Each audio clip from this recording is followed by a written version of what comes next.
Hi, I'm Gail Hoag, and I'm here with my husband Gregory. And we want to talk today about connection, about how we can connect to the more vast parts of ourselves, not necessarily the part of us that is only in the physical or that we can hear with our voices, see with our eyes, but those aspects of our being that are more involved with our intuition, our feelings, our spiritual nature, our creativity.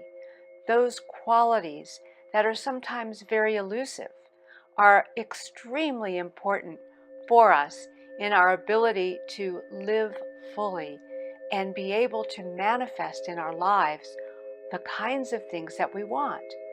And that includes health, relationship, prosperity, and all kinds of creative endeavors.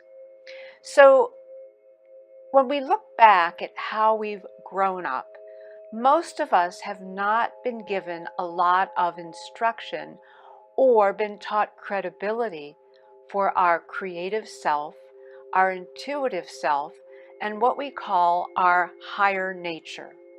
Now, Greg and I talk a lot about higher guidance. And one of the things as we were talking about it that I began to reflect on is that that is a statement that may have a lot of different ways of being understood. So we want to be a little more clear with you and illuminate what we mean by higher guidance. Because really, when we think of ourselves as part of all, of the unity, it is an aspect of us. So, how do we move from those understandings of ourself as an individual, as a separate being, and be able to incorporate that relationship of unity back into our everyday life? So, we're going to start working with you around that and take you step by step so that you can embrace those greater aspects of who you are.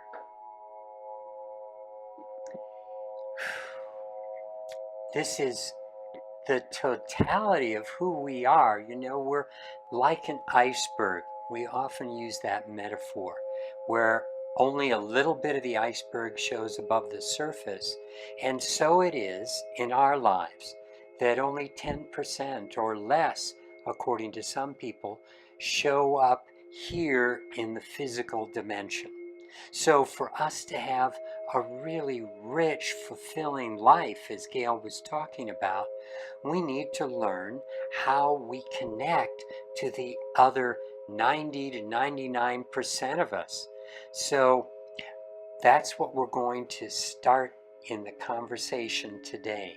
We're going to open you up to the idea that we have a list of different ways that we connect to spirit, to higher self, and a list of about 12 ways spirit connects to us.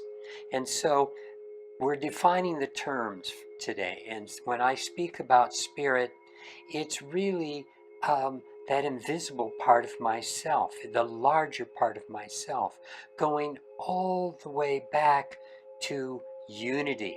And when we move into the higher aspects of our being, it's something that we need to keep reminding ourselves that this is really us. This is an aspect of us. This is totally loving. It's not like some aspect of our being that's criticizing us or being like a dictatorial parent or trying to tell us the right way of doing things. Matter of fact, what comes to mind right now is a documentary I saw once about this tribe um, in Brazil, in the rainforest, and they were visited many years ago by a group of missionaries who came down in airplanes. And it was so miraculous for these people that even 20, 30 years later, when they were rediscovered, they were still building models of the planes as some aspects of the gods that they interacted with. And so I'm bringing that up because there's that tendency in our consciousness to create separation.